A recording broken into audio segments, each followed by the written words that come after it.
Shalom Alejem y bienvenido a este programa de series de los caminos de Israel. Queremos continuar lo que es las series que hemos estado enseñando sobre el tema de que sepas lo que responder, del rabino Meir Melamed, Matzliah Melamed, un gran rabino sefaradí, del rabino Meir Matzliah Melamed, de la comunidad sefaradí. Y él escribió, basado en la obra que él escribió, Dama Shetashev. En este segmento vamos a estar tocando sobre los judíos ashkenazitas y los judíos sefaraditas, historia, usos y costumbres. Vamos a comenzar diciendo que la historia del pueblo hebreo se divide principalmente en dos partes, la bíblica y la postbíblica. La primera se inicia con el periodo patriarca, cuando Dios le dijo a Abraham: vete de tu tierra, Ur de los caldeos, de tu parentela, de la casa de tu padre, hacia la tierra que te mostraré, y haré de ti una nación grande y te bendeciré. Génesis 12, verso 1 al 2. Entonces Abraham se trasladó a la tierra de Canaán, contando ya los 70 años de edad. A esta época se sigue el periodo mosaico, de los jueces, o de los reyes, o del cautiverio, y el del cautiverio de Babilonia, y la otra dominación extranjera, cuando el pueblo estaba dividido en los dos reinos, el de Judá y el de Israel, y fue sometido al poder de los persas y de los griegos y al de los romanos, durante cuya hegemonía aparece el Jesús. Y cuanto a la época postbíblica, esta comienza a partir del año 70 de la era común, en que el pueblo judío no era más que un conjunto de hombres sin unidad estatal, dispersados, que se adaptaban a todos los medios, pero que seguían fieles a su fe, a su religión y a sus tradiciones. Los ashkenazitas, los judíos llamados ashkenazitas y los llamados sefaraditas forman el conglomerado del judaísmo en general. Sin embargo, antes de la Edad Media no parece hacerse mención de estos dos grupos a partir de esta época, que se tomó como la base llamar Ashkenaz a Alemania, y con su plural sea Ashkenazim, a los judíos que vivían en este país, en el norte de Francia o Polonia, Lituania, Rusia y el resto de los países de Europa central y oriental. Los descendientes en cualquier país que vivieron y fueron llamados Ashkenazim. La palabra Ashkenaz está mencionada por primera vez en la Biblia, en Génesis capítulo 10, verso 3, como el nombre de un descendiente de Noé, apareciendo también en el libro de Jeremías, el profeta, capítulo 51, verso 27, como el nombre de una nación. Sin embargo, el exegeta Rashi, el rabino Shlomo Yitzhaki, de 1040 a 1105, de Troya, Francia, y muchos otros judíos antiguos modernos llamaron a Alemania Eretz Ashkenaz, el hebreo. Vea también a Rashi en Deuteronomio capítulo 3, verso 9 sobre este punto. El Talmud Bava Metzia 73, Sukkah, Talmud Sukkah 17 y Jolín. De ahí que se usó la palabra Ashkenaz para asignar a Alemania y Ashkenazim a los judíos oriundos de Alemania y a los países ya mencionados, y aquellos cuyos antepasados provienen de los judíos de dichos países y usan el idioma que es una mezcla de hebreo y alemán, llamado Yiddish, cuyas raíces son germánicas y con una mezcla de hebreo y eslavo. Sefaraditas. Por otra parte, un gran número de los dispersos se habían instalado en España, llamado en hebreo Sefarad. Esta palabra aparece una sola vez en la Biblia, en Obadiah capítulo 1, verso 20. Se cuenta que es una de las comunidades más antiguas que existió aún antes de la destrucción del segundo templo. Ya había comunidades por todo Sefarad, aunque no se ha podido determinar con certeza el lugar exacto que corresponde a Sefarad en la actualidad. Existe una tradición antigua encontrada en la traducción aramea de Jonathan ben Uziel, discípulo del Tanaíta Hillel. Vea la ley de Moisés del rabino Meir Melamed en la página 1039, que identifica Sefarad con España. También la versión siria de la Biblia, llamada la Peshita o Peshitá, traduce Sefarad como España. Los comentaristas sefaraditas como Abraham ibn Ezra, Don Isaac Abravanel y otros que vivieron en España antes de la expulsión de los judíos en el año 1492, de igual modo traducen Sefarad como España. Sin embargo, la Vulgata de San Jerónimo traduce Sefarad como el Bósforo o Turquía. Aparece este error le vino por el desconocimiento del idioma hebreo, pues unió la preposición bi de bisefarad a sefarad, transformando la palabra Bósforo. Cualquiera que fuera el lugar geográfico exacto de Sefarad, en el citado versículo de la Biblia, los sefaraditas son conocidos en la actualidad como los descendientes de los judíos iberos y oriundos de España, que a partir del siglo XV comenzaron a dispersarse por todo el mundo. Con este calificativo son conocidos también los judíos asiáticos o nordafricanos, yemenitas, iraquíes, sirios y persias, aunque cuando muchos de ellos no tienen nexos históricos alguno con España, y según algunos son mejor llamados como Mizrahi y no sefaradí. El término sefaradita llegó a designar un concepto mucho más amplio de la definición rigurosa, o sea, todo aquel que fuera judío ashkenazí sería forzosamente sefaradí. A propósito, queremos aclarar el error que cometen los diccionarios, los de las enciclopedias y algunos historiadores al emplear la palabra sefaradí o sefaradita en vez de sefaradí o sefaradita, pues como dijimos, la etimología bíblica de Obadia 1, verso 20, es sefarad, no sefard. Dicho error provino en opinión a raíz de la pronunciación defectuosa del hebreo por parte de los judíos ashkenazim, los cuales llaman a los sefaraditas sefaradiche en yiddish o sefaradim en hebreo. El libro bien documentado de los judíos españoles de Felipe Talmud TV de Quirios, vea la página 320 en dicho obra del rabino Meir Melamed, al igual de otros autores, comete el mismo error de llamar sefaraditas sefarditas.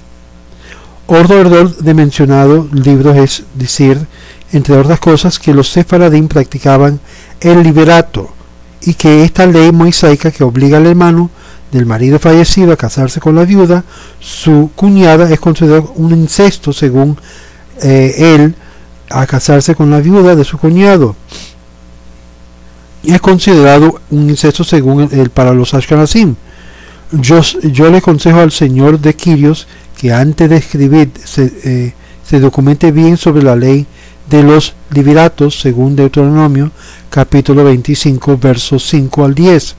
El liberato del latín levir, hermano del esposo, se practicaba cuando la mencionada no tenía hijos o su marido fallecido. Cuando se trata de una ley escrita en el Pentateuco, la Torá, no hay diferencia entre judíos ashkenazim. Esta palabra es plural y no es correcto escribir en castellano el ashkenazim. Vea de nuevo la obra del rabino Meir Melamed en la página 320 donde menciona esto. Por lo tanto, la práctica del liberato no es un incesto para los ashkenazim también. Ver la ley de Moisés en cuanto a la obra del rabino Melamed en la página 941, sino que desde el año 1000 en que el rabino Gershon de Metz de Francia, un ashkenazita,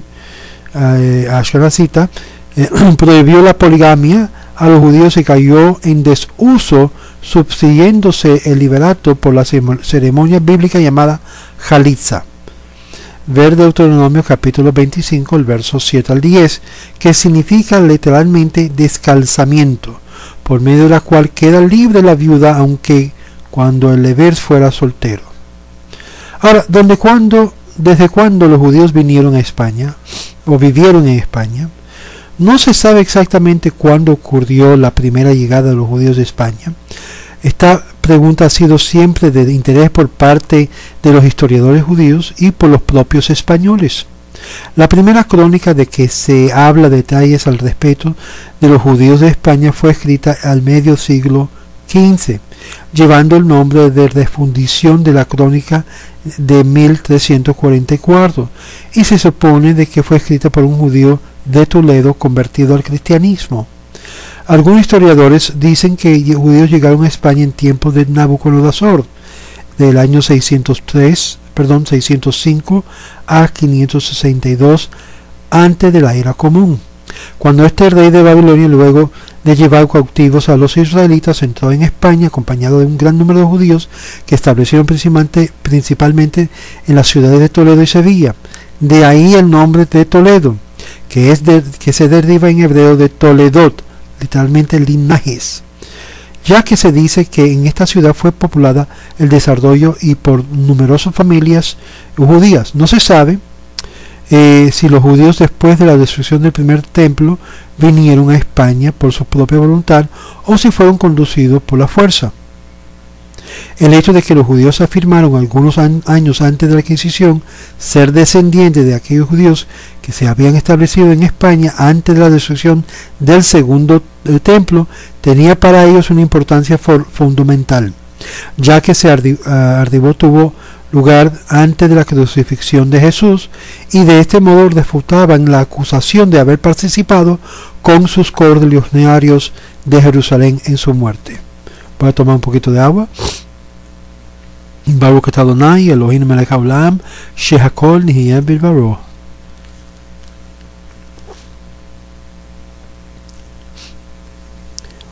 Historiadores alegan que a la entrada de los judíos en España ocurrió en la época del emperador Adriano, del año 76 al año 136 era común, cuando reprimió la insurrección de Bar Jochba en el año 132 y 135, y Palestina había dejado de ser el centro de la gravedad de los judíos a dispersarse por todas partes.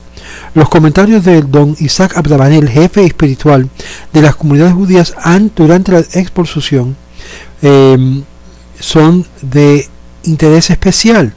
Vea el libro de su comentario en Reyes, Abadía 1.20 y Zacarías 12.7. Don Isaac Abravanel, que se basa en su ascendencia a los exiliados descendientes de la casa del rey David, los cuales se habían establecido en España. Inmediatamente después de la destrucción del primer templo, escribió el segundo año en el 1493, algo siendo que desde ahí comenzaron muchos de los reyes españoles ser literalmente de lo que es de la casa de David, y por lo tanto una gran tradición existe que muchos de los que son de la sangre real, de la sangre noble de la casa de España, son literalmente de la casa de David, incluyendo, se dice, ambos los descendientes de Franco, que esto fue algo interesante, como también lo de la casa de Borbón, que son interrelacionados en la actualidad. Pero, como sabemos, por causa de lo que es la imposición católica, todos estos reyes y estos descendientes de la casa de David, muchos de ellos fueron hechos católicos por religión de profesión para escapar lo que era la persecución. Pedro, rey de España, es el que trajo a su país y habitantes de Jerusalén pertenecientes de las tribus de Judá, Benjamín, Shimón, como también levitas y sacerdotes, los cuales vinieron con él voluntariamente. Los condujo al reino de España y a través del mar a naves, y estableciéndolos en las dos provincias, uno en la provincia llamada hoy Andalucía, y en una ciudad que en aquellos días era un gran metrópol judío, y que todos los judíos denominaron Lucena, nombre conservado hasta el día de hoy. Tal vez le dieron el nombre de Lucena para que fuese como la luz de luz, la ciudad de luz en la tierra de Israel, lista para la profecía. La segunda provincia de la tierra de Tolotula, puede ser que los judíos hayan dado la ciudad el nombre de Tolotula a raíz de Tranjín, en hebreo de Titul, que tuvieron desde Jerusalén. hasta ahí, puesto que los cristianos le habían llamado con anterioridad Perditzuela y no Toletula, a como le llamaron los judíos que allí se radicaron. Asimismo, pienso que en otra ciudad continúa Toletula, denominaron Maqueda en base a la ciudad de Maqueda que existía en la tierra de Israel, y otra ciudad más cercana a Toletula le llamaron Escalona, según Ashkelon, de la tierra de Israel. Es posible que aquellas ciudades hayan sido similares a otras ciudades de la tierra de Israel y por ello le dieron los mismos nombres. No cabe duda que en aquellos días dieron el resto de las ciudades próximas a Toletula también nombres de ciudades de Israel, mas con el correr del tiempo estos nombres se perdieron y se cambiaron, y conservándose hasta el día de hoy tan solo 3 como testimonio del resto. La ciudad de Lucena y Arizana y la de Toledo son las más antiguas. Toledo adquirió importancia como ciudad judía en los tiempos posteriores después del periodo romano, tanto que se decía por ella que de Sion saldrá la ley y de Toledo la palabra de Dios. Un juego de palabras, Toledo, Torá. Sea cual sea y fuera la época exacta de la llegada de los judíos a España, una cosa es cierta, que a finales del siglo III de la era común ya había judíos de dicho país, puesto que el concilio celebrado en el año 306 en Ibiris, Granada, se trató de igualar las relaciones de los judíos con los de cristianos, y se decretaron anatemas contra las prácticas de la ley de Moisés. El historiador Flavio Josefo, que en el año 73 de la era común vivía en Roma, escribió su libro de la guerra de los judíos, capítulo 7, verso 3 y porción 3. Los judíos son el pueblo disperso y separado de todos los confines del mundo, y en el seno de los pueblos respectivos países, incluyendo naturalmente a España. Y por otra parte, el Evangelio, en Romanos capítulo 15, versos 24 al 28, escribe al respecto San Pablo que iría a visitar la comunidad judía cristiana de Roma en camino a España. También el Talmud, vea la explicación del Talmud, la ley de Moisés, en la obra del rabino Meir Melamed, en la página 1038, están escritas estas palabras del rabí Yehudá: no dijeron 3 años, sino para que vaya a España, permanezca ahí 1 año. Ningún judío hubiera ido a España si no hubiera existido ya una comunidad judía. Claramente la comunidad judía sefaradí es la más antigua de lo que podemos entender y ver hasta la historia en cuanto a época de su habitación. En otras partes del Talmud, Yevamot también dice: todos los pueblos de la tierra y aún las naves que navegan de Galía a España, es decir, España, solo son los bendecidas gracias a Israel. Los judíos de España, ¿acaso de aquí sale lo que es la expresión sefaradí? Según las palabras de Flavio Josefo, citadas anteriormente, numerosos judíos habían sido dispersados desde el siglo I de la era común en varias regiones del país de Europa. Uno de estos países se fue a España, cuya comunidad fue de mayor y más importante por el hecho de haber sido enriquecido por el arribo de varios judíos exiliados venidos de Babilonia después del periodo de los Geonimes y los jefes de los centros de estudios de Babilonia, cuando las yeshivot o las academias talmúdicas de Sura y Batita se cerraron, y por esa comunidad España fue de mayor que la de diáspora, es decir, que España llegó a ser un centro de academia y inteligencia judía por todo el mundo. Con el tiempo, casi todos los judíos que se habían establecido en España se identificaron poco a poco con los demás habitantes y llegaron hasta perder el idioma, el hebreo, con la excepción de los rabinos, los escribas, los doctores de la ley, adoptado la lengua de los Cervantes como medio de comunicación entre ellos.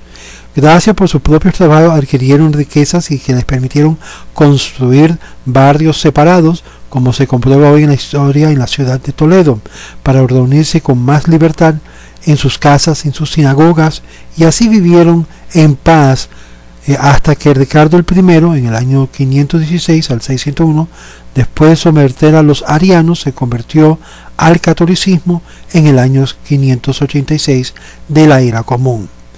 Y ahí comenzó el inicio de los problemas. A partir de este momento los judíos no vivieron en paz en España, despreciados y oprimidos. El Concilio III de Toledo, mayo del año 538, le había prohibido, entre otras cosas, ejercer oficios públicos y tener servidumbre cristiana. Con el pasar del tiempo, el gobierno de España fue derribado por la conquista islámica del país, y fue entonces cuando los judíos descansaron de los vejámenes sufridos en manos de la monarquía visigoda, y la población judía creció, ya que los árabes habían traído también un gran número de los judíos desde África y Asia, poblando las regiones de Andalucía, Aragón, Sevilla y Granada. Con Abd al-Haram el tercero, el príncipe árabe más brillante de los que reinaron en España, llegó a su apogeo a la civilización musulmana y la Edad de Oro, y de los judíos españoles, siendo esa la era de que los hombres de estados sabios y eruditos judíos. Es interesante que es aquí donde existe mucha mezcla, se puede decir, de identificación, porque muchos de los berber de la parte norte de África se sufrieron hacia el norte también, y también descendieron luego cuando había persecución. Y por esto en las historias genealógicas de la genealogía o de ADN vas a ver en muchos de los recuentos que existe sangre español en la parte del norte del sur y etcétera, porque muchos de estos surgen de este mismo proceso de inmigración. La Edad de Oro. Los nuevos gobernantes musulmanes trataron a los judíos con benevolencia, y los judíos demostraron su aprecio aplicando sus talentos y sus energías para adelantar el bienestar del país y de sus moradores. Los gobernantes se sentían felices de utilizar la buena voluntad de sus agradecidos sujetos, y muchos judíos fueron nombrados para altos puestos gubernamentales. La similitud entre las dos religiones, la musulmana y la judía, en sus doctrinas fundamentalmente son como, por ejemplo, la creencia de un Dios inmaterial, la circuncisión, ayudó mucho a que los dos pueblos se aproximaban hasta donde fuera posible. Tanto así es que el gran Maimónides había declarado que los musulmanes creían en el mismo Dios de Israel, inmaterial, y que su religión no era idólatra. Los logros de los judíos a favor de España musulmana fueron extraordinarios, y el prestigio judío subió a las alturas sin precedente a los ojos de la población en general. Durante el periodo de aproximadamente 200 años, los judíos vivieron en paz y en serenidad, produciendo las famosas obras filosóficas, teológicas, espirituales y otras diversas. En este periodo es conocido como la historia como la Edad de Oro de los judíos españoles, porque ahí estuvieron un tiempo de paz y crecimiento, aún en armonía con su hermandad árabe o musulmán, algo que hoy en día vemos totalmente lo opuesto. Si podríamos entender que era ese elemento que había traído paz dentro de dos comunidades de fe, podemos entender cómo traer paz al mundo de una forma clara. En este tiempo las comunidades judías crecieron, como dijimos, constantemente en números y en fuerza interna. Desde todas las partes del exilio de los judíos llegaron por millares a sus hermanos de España, y los recibieron con los brazos abiertos y lo ayudaron de una manera total. Simultáneamente con este logro de prosperidad material, la judería española llegó a ser el mejor centro de estudio de Torá, en Talmud y en su exégesis de todo el mundo judaico de aquellos tiempos. En gran ímpetu en este crecimiento espiritual se debió a la fuerza del rabí Hasdai Ben Shaprut, quien era el líder espiritual de la comunidad judía, y él mismo tuvo correspondencia con el rey de Bulán de los Casares y convertido al judaísmo. El rabí Hasdai prestó gran ayuda al rabí Moshe Ben Hanok, considerado como el más erudito en materia de Torah y del Talmud de su tiempo. El Rabí Moshe era uno de los cuartos cautivos famosos que fueron originalmente emisarios de la Yeshivot de Babilonia y que salieron rumbo a España en demanda de una ayuda financiera para los decadentes centros de estudios talmúdicos en Babilonia. Los cuartos habían sido capturados por piratas y la divina providencia trajo al Rabí Moshe Ben Hanoch a España, donde tomó gran parte en la diseminación de la Torá y de la cultura hebrea.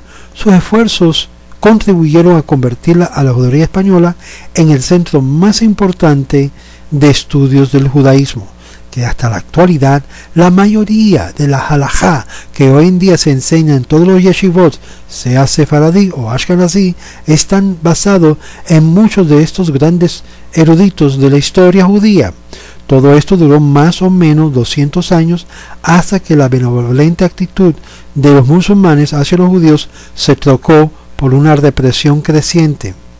La edad de oro de la judería española llegó a su fin y la reconquista gradual de España por los cristianos obligó a los musulmanes a ceder paso a paso su control del país hasta que fueron completamente arrojados de España. La Inquisición. Por un largo tiempo anterior a la exposición, los judíos fueron agobiados por drásticos decretos en su contra. Fueron masacrados a millares por medio de persecución y impelidos insistentemente a convertirse al cristianismo. Luego de su conversión, los neófitas estuvieron constantemente bajo sospecha de deslealtad hasta que su nueva fe quedaron sujetos a una feroz persecución, una fuerte muerte atroz. Sus posesiones y riquezas fueron saqueadas repetidamente y ellos eran degradados, abatidos hasta el polvo. Eran entregados a menudo al salvajismo de la plebe. Aproximadamente un siglo antes de la expulsión de los judíos de España estaban divididos en los segmentos principales: los que se mantenían fieles al judaísmo a pesar de todas las persecuciones, y los marranos, las cuales comprendían aproximadamente unos 200.000 que abrazaron la fe dominante, por la que por menos públicamente, y eran una gran parte miembros de la clase adinerada, es decir, la clase de lo que es sangre azul, noble, personas de muchos recursos económicos.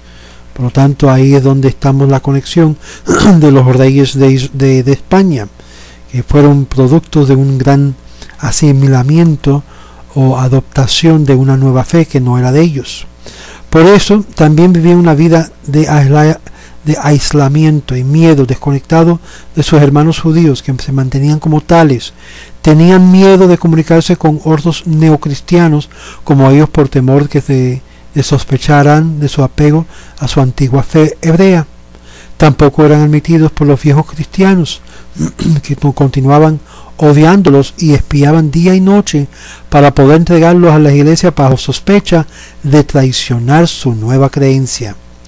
Estos judíos fueron llamados por los viejos cristianos marranos, que significa puercos, porque decían que debido al trabajo que otros engordaban como los puercos y que ningún beneficio reportaban más que muertos cuando su carne podía ser comida, sus bienes podían ser aprovechadas.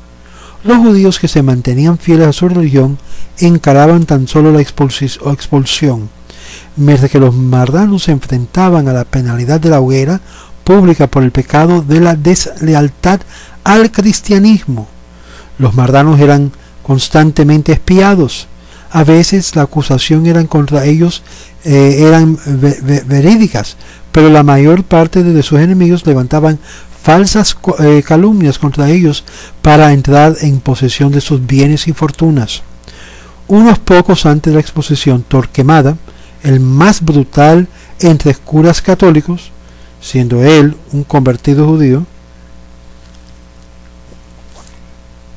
puso en práctica a la Inquisición, un tribunal especial para imponer castigo a aquellos que fueron descubiertos de haber sido infieles a la Iglesia. Dicho curo se empeñó a ganar el corazón de la reina Isabela de la católica y el rey Fernando. Un comentario muy interesante. Estos dos personajes en la historia, aunque lo llaman rey y reina católicos, realmente de su sangre corría de lo que es sangre judía. El rey Fernando a favor de la Inquisición, los cuales creían que por el hecho de convertir a los judíos al catolicismo obtendrían el perdón de sus pecados anteriores. Miles de marranos fueron así condenados a ser quemados por autos de fe instituidos por los tribunales de la Inquisición. Ten en mente, la Inquisición era un vehículo católico y la única forma que ellos tenían dominio era sobre aquellos que se habían convertido a la Iglesia Católica, y es por eso que tenían lo que es derecho sobre lo que era dentro de sus miembros. Y otros miles fueron condenados y torturas físicas. Sin embargo, estos crímenes no se debilitaron la fidelidad de la mayoría de los judíos por la fe de sus antepasados, por lo que el rey Fernando, presionado por los grandes inquisidores, decidió emitir el decreto de la expulsión de los judíos de España. La fecha fue marcada para 3 meses después de la proclamación del decreto, firmado febrero 1492, o lo que es el primer de Adar 5252, la que hubiera caído en el noveno del mes de hebreo, el 9 de Av, día de ayuno que se conmemora la tristeza de la destrucción del primer y segundo templo en Jerusalén. Hay quienes opinan que el día de la expulsión coincida en el día del séptimo de Av, que fue don Isaac Abravanel, figura importante a la corte real, quien pidió al rey Fernando que pospusiera la fecha para el 9 de Av, con el fin de que los judíos no tuvieran que lamentar dos tristezas acontecimientos en el espacio de 2 días. La colonia judía española había residido a cerca de 1400 años en España. Desde la destrucción del segundo templo, ocurrido en el año 70, hasta el año 1492, cuando la familia real española acató la resolución de la Iglesia Católica de dar a los judíos de España a escoger entre la conversión, la muerte o el exilio. Al salir los exiliados no sabían dónde ir. Partieron destruidos y quebrantados por el dolor y la aflicción. Solo podían levantar sus ojos al cielo y rogar que Dios tuviese piedad del remanente de su pueblo. Profirieron una maldición sobre el pueblo que los saqueó y los persiguió y los hizo sufrir tanto. Juraron jamás volver a esta tierra ni desear su bienestar. Se dice que los rabinos de aquel tiempo habían proclamado un jerem, una anatema, para aquel que volviera a establecerse en ese país, igual que al citado en la Torá en Deuteronomio 17, verso 6, con respecto a Egipto. Sin embargo, hasta ahora no se ha encontrado por escrito el anatema que prohíbe a los judíos volver a España. No se sabe exactamente cuántas personas abandonaron entonces España. La estimación varían de entre 300.000 y 400.000. Algunos comprendieron el camino hacia Portugal, pero fueron víctimas de la consecutiva expulsión de 1497. Otros fueron al norte de África, un gran parte a Turquía, Italia, Navarra, Holanda y otros países de Europa, África y Asia y toda Latinoamérica. Los que se quedaron en España tuvieron que aceptar el cristianismo y vivir en calidad de criptos judíos, o sea, marranos expuestos a caer presos por la Inquisición, bajo lo que es el closet. Los sefarditas, después de la exposición, fue el sultán Bayazid II de Turquía quien permitió a los exiliados sefaraditas establecerse en las diversas provincias del Imperio Otomano, y el sultán Sulamén el Magnífico en el 1529 conquistará las puertas de Viena. El que dijo: lo que ha perdido España con los judíos lo ganó Turquía. Así, en el curso de la emigración de los sefardistas, que abarca un periodo de medio milenio, surgieron zonas de colonización sefaraditas en las partes más diversas del globo, formando una civilización hispano-judía. En Turquía, país del nacimiento del autor de estas líneas, el rabino Meir Melamed, las comunidades sefarditas de Istambul, Izmir y Dene eran las más florecientes en erudición y religiosidad.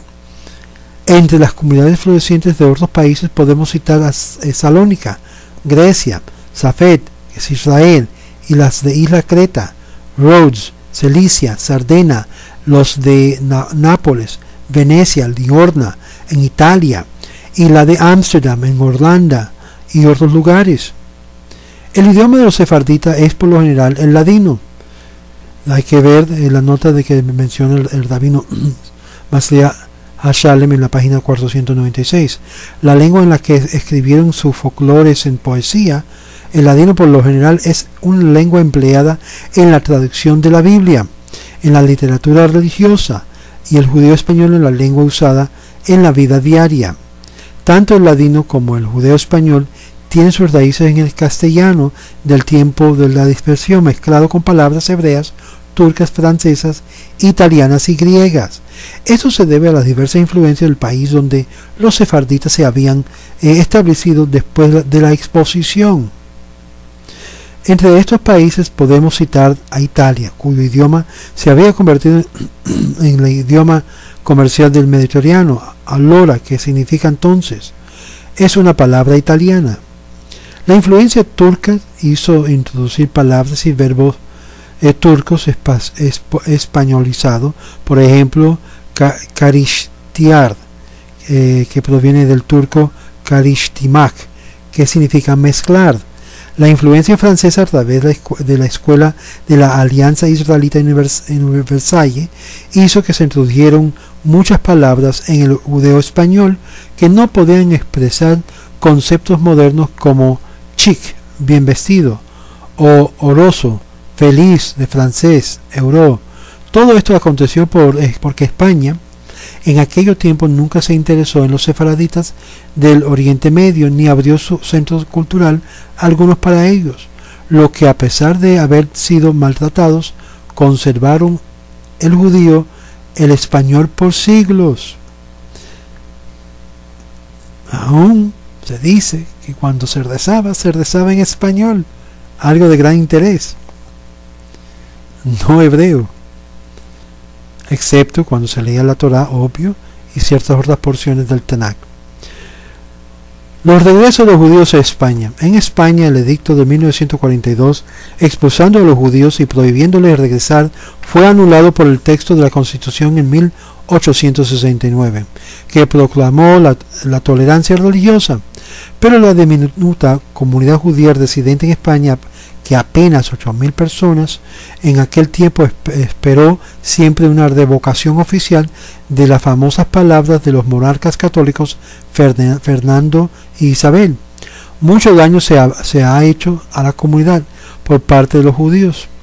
Esta revocación fue hecha en 1969.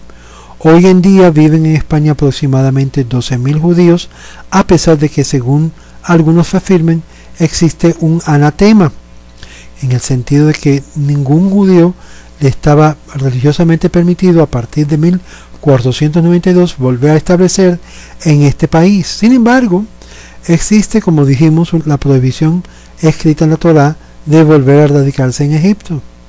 No podemos terminar este párrafo, esta parte, sin antes nombrar un gran amigo del rabino Meir Melamed, el doctor Pulido, nacido en 1854.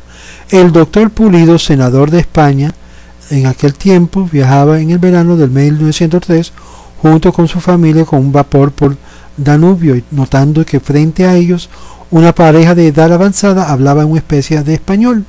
Sorprendido por aquella conversación en un país tan lejano del suyo, se presentó a la pareja, que no era otro que el director de una escuela israelita sefaradita de Bucarest, que realizaba un viaje de vacaciones y en compañía de su esposa en aquel mismo barco. El doctor Pulido quedó desde entonces muy impresionado por por aquellos sefaraditas que aún conservaban la lengua de sus antepasados de España, y se ligó muy estrechamente a su causa. Así conoció mucho las comunidades sefaraditas de los Balcanes y otros lugares.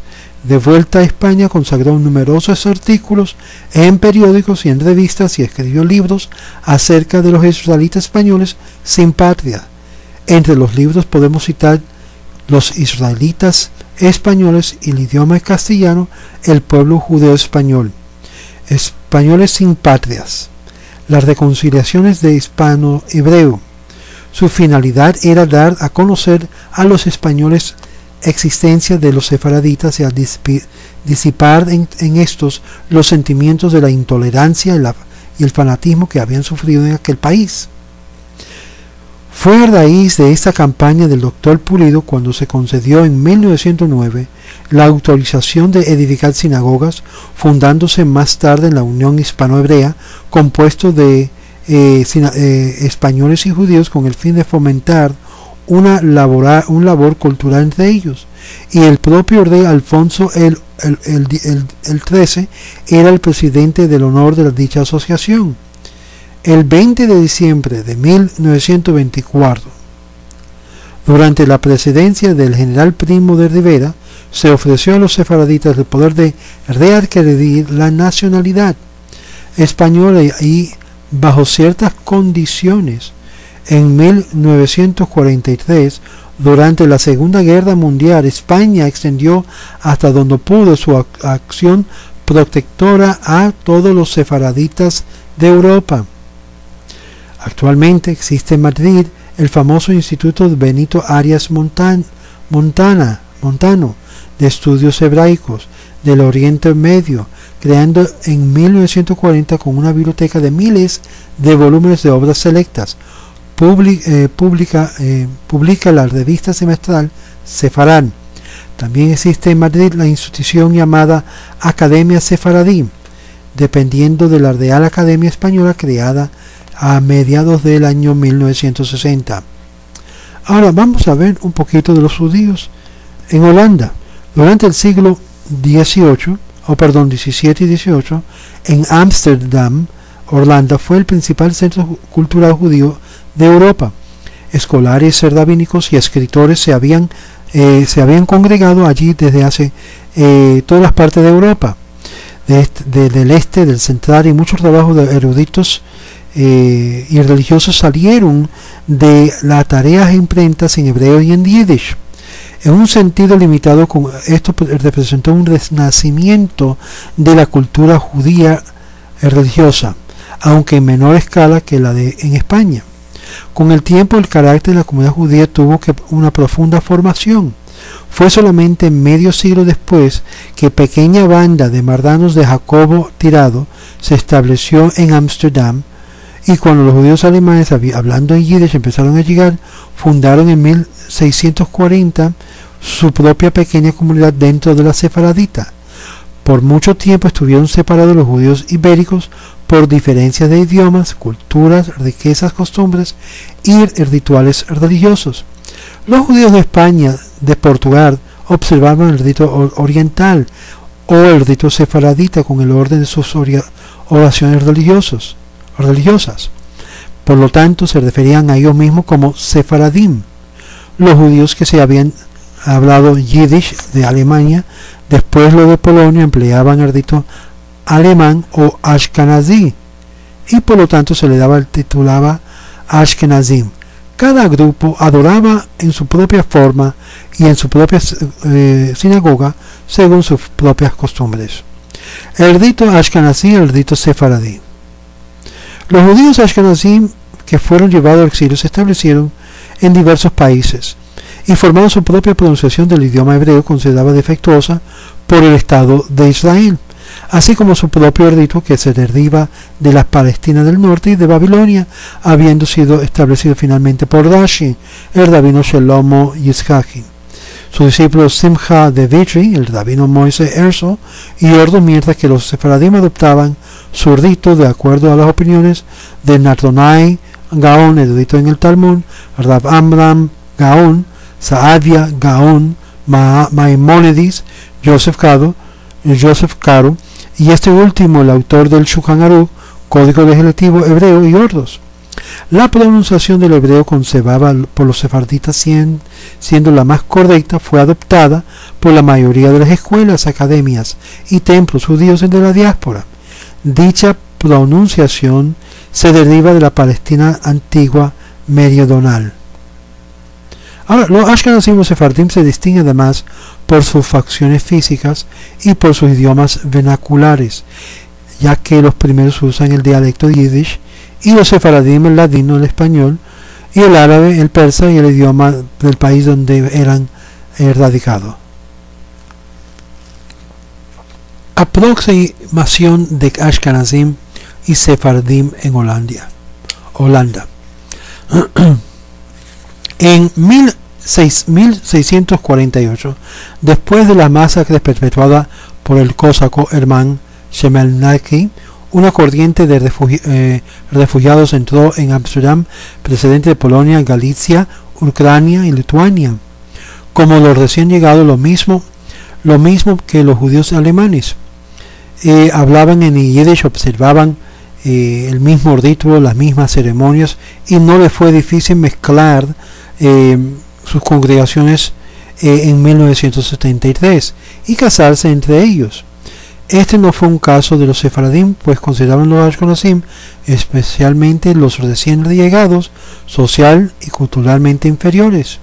Los sefaradim constituían mayormente una rica y cultura clase, mientras que los ashkenazim eran en su mayoría unos judíos pobres que se ganaban la vida como buhoneros y pequeños traficantes, artesanos, pulidores de diamantes y trabajadores de joyerías y plateros.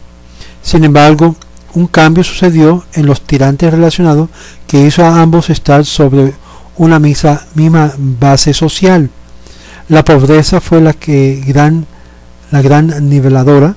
Cuando los ingleses empezaron a dominar el comercio, la navegación mundial en el siglo XVIII, propinaron a la economía holandesa un golpe severo, y la prosperidad que los sefardim gozaban por más de un siglo llegó a su fin. Malas inversiones, proyectos especulativos contribuyeron también a su empobrecimiento. De hecho, muchos de ellos tuvieron que pedir ayuda a los ashkenazim, que constituían ya la mayoría de los judíos de Ámsterdam. Gradualmente las diferencias que al principio los dividían empezaron a ser menos notables, y fue así como ambos sectores conformaron unas comunidades más razonables y unidas. Los primeros judíos en Norteamérica. El primer hombre blanco que pisó la tierra americana en 1492, o sea, después de la expulsión de los judíos de España, fue el marrano judaizante Luis de Tordes. El historiador Salvador de Madriaga afirma que Colón era judío sefaradita y que muchos judíos vinieron con él arriesgando su vida por no tener otro lugar a donde ir.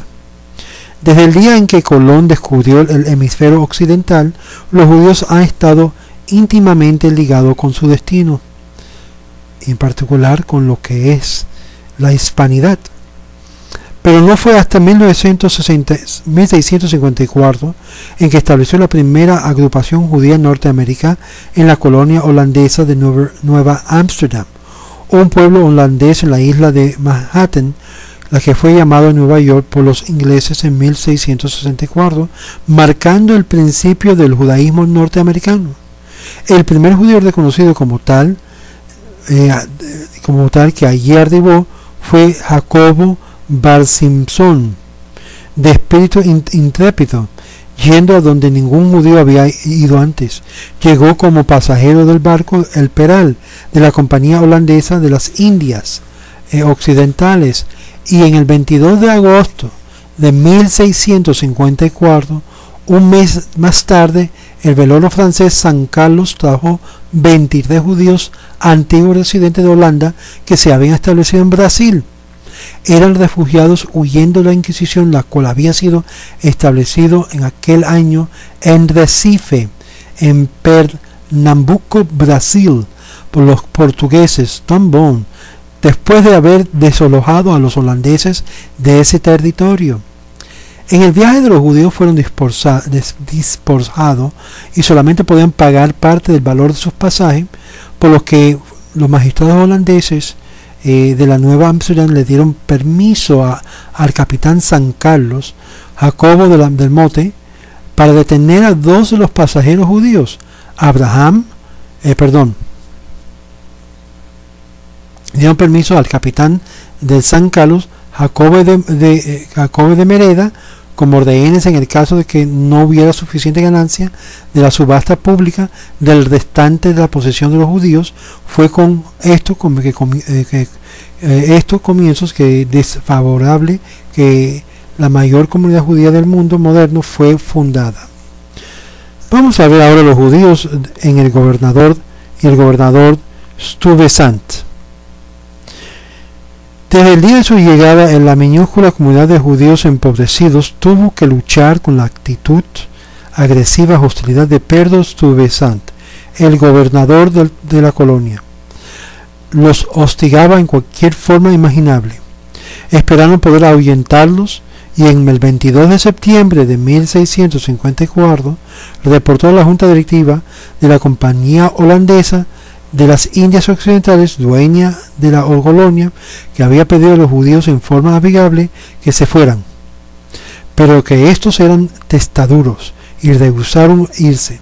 Solicitaba por lo tanto la raza tramposa, odiosa, enemigos y blasfemos del nombre de Jesús, fuera impedida de infestar y perturbar esta nueva colonia. Los directores de la compañía le contestaron el 26 de abril de 1655 al colérico gobernador que no podían hacer nada, que los judíos no podían ser expulsados debido a las grandes capitales que ellos, los judíos de Ámsterdam, habían vertido en las acciones de la compañía. Aunque no le impidieron al gobernador prohibirle a los judíos el ejercicio de su religión en una sinagoga o religión, Stuyvesant, sin embargo, no había contado con el carácter decisivo de estos judíos, quienes habían experimentado ciertas medidas de libertad, primero en Ámsterdam, luego en Brasil, que ahora unidos lucharían todos ellos por sus legítimos derechos. En el 5 de noviembre de 1665, Asher Levy, uno de los pasajeros del San Carlos, conjuntamente con Jacobo Bar-Simón, el primer colono judío norteamericano, presentaron una petición al Cabildo del Nueva Ámsterdam para que le fuese permitido montar guardia con estos otros notables de ser librados de los impuestos que los otras nacionalidades tenían que pagar, ya que debían ganar su sustento realizando labores manuales. A Cabildo contestó en forma brusca a dicha petición. Aclararon que los judíos estaban en libertad y que a partir cuando y donde se le placiera, pero los solicitantes apelaron a los directores de la compañía holandesa de las Indias Occidentales, quienes confirmaron sus derechos. Desde entonces, conjuntamente con los demás ciudadanos, guardias y judías nacieron las estancadas contra los ataques de los indios a lo largo del Wall Street. Asher Levy obtuvo también el derecho de practicar su oficio de carnicero y comerciante, convirtiendo en el líder de la pequeña congregación judía. Un gran éxito llevó a Ordo. 2 años después del valiente Asher Levy apareció otra vez en los magistrados de Nuevo Ámsterdam. El registro oficial menciona a Asher Levy, un judío, aparece en corte, solicita y ser admitido como notable y pretende que esto no se debe serle rehusado, ya que monta guardia como otros notables, presentando un certificado notable de la ciudad de Ámsterdam demostrando que el judío es un notable de la misma, ya que el peso de la ley y de las inversiones judías en la compañía holandesa de las Indias Occidentales estaban otra vez en favor de Asher Levy. Este enseguida se convirtió en el primer ciudadano judío de América el 21 de abril de 1657. Sin embargo, dicho privilegio le fue negado por el largo tiempo a los otros judíos. Pero en 1727, cuando el juramento de la lealtad al rey de la Inglaterra fue revisado para eliminar el insuperable obstáculo sobre la verdadera fe de un cristiano para los judíos, estos pudieron finalmente llegar a ser naturalizados en Nueva York. Sin embargo, en otras colonias inglesas la naturalización para los judíos no tuvo lugar hasta el acta de 1740. La construcción de la primera sinagoga en los Estados Unidos. Cualquier derecho de los judíos en Nuevo Ámsterdam conseguían lo que ganaban durantemente invocando la ley y la justicia. Tenían que luchar por el privilegio de proveer viviendas, de comercial y con los indios de ocuparse en las ventas al por menor, sobre todo de adorar a Dios en forma que aprendieron sus padres. La contienda se mantuvo sin descanso, aun cuando Nueva Ámsterdam se convirtió en Nueva York en 1664. Y los valores ingleses de ley, derecho y se implantaron a los de holandeses, cuando en 1685 los judíos de Nueva York solicitaron del gobierno inglés permiso para construir una nueva sinagoga. Este contestó fríamente: a nadie le está permitido adorar si no profesa en Jesús, su fe en Jesús. No fue hasta 1728 en que los judíos en Nueva York finalmente recibieron permiso para construir su primera sinagoga, Sha'arit Israel, remanente de Israel, para reunirse y orar sin miedo a ser molestado, y la lápida más grande y más antigua del cementerio judío, fundado en 1756, señala la tumba del judío del origen portugués Benjamín Bueno de Mezquita. Entre los primeros inmigrantes judíos sefaraditas que hicieron historia en los Estados Unidos, podemos citar a Haim Salomón. Y aquí es donde vamos a hacer una pauta, porque en los próximos segmentos vamos a ver en el próximo segmento los diferentes lugares que los sefarditas y los países que los sefarditas fueron, los judíos de España fueron dispersados y entrados en diferentes países. Ahí es donde vamos a ver lo que es dónde fueron los judíos sefaradí. Shalom, shalom, y gracias por estar de esta parte, lo que es los judíos ashkenazim, los judíos sefaradí. Shalom.